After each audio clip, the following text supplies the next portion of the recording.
આજે તો ફાઇનલી આપણે સવારમાં નીકળી ગયા દૂધની થેલી લઈને કાકાના ઘરે ચા પીવા માટે. તો કાકાના ઘરે મકાનનું કામ શરૂ હતું, તો આપણે કાકાના ઘરે જવાનું હતું ચા પીવા માટે. તો આપણે ફાઇનલી પહોંચી જઈએ છીએ કાકાના ઘરે. પછી તો મારા કાકી નીકળી ગયા ચા બનાવવા માટે, આપણે ચડી ગયા છીએ મકાનના પાયાની ઉપર જોવા માટે કે મકાન કેવી રીતના કાકાએ બનાવેલા છે. તે માટે આપણે ઉપર આવીને મકાન જોતા હતા અને ચા પાકવાની તૈયારી હતી. અહીંયા જો ચા બનાવવાનું કરી દીધું શરૂમાં. તો મિત્રો ચા પણ બની ગઈ હતી અને મારા કાકા પણ ચા પીવા આવી ગયેલા હતા. તો હવે ચા પી લઈ મિત્રો. તો તમારે પણ ચા પીવી હોય તો મિત્રો આવી જજો ચા પીવા માટે. તો હવે ચા પીને આપણે જવાનું હતું વાડીએ.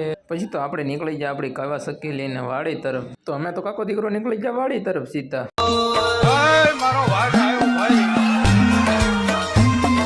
અને પોકી ગયા ફાઇનલી વાડીએ આપણે. તો અમારા વૈભવભાઈ પણ મારી પાછળ આવતા હતા. વૈભવભાઈ કે અહીંયા તો વાડીએ તો કોઈ નથી લાગતું, કારણ કે આપણી વાડીમાં કામ શરૂ હતું ડુંગળી વાટવાનું. તો તે માટે બધા હતા અંદર વાડીમાં. તો આપણે પણ વાડીમાં આવેલા હતા. તો અમારા વૈભવભાઈ પણ અહીં ઊભા હતા, જોતા હતા શું કરે છે એમ. તો વાડીએલી પાછા આપણે આવી ગયા ઘર તરફ.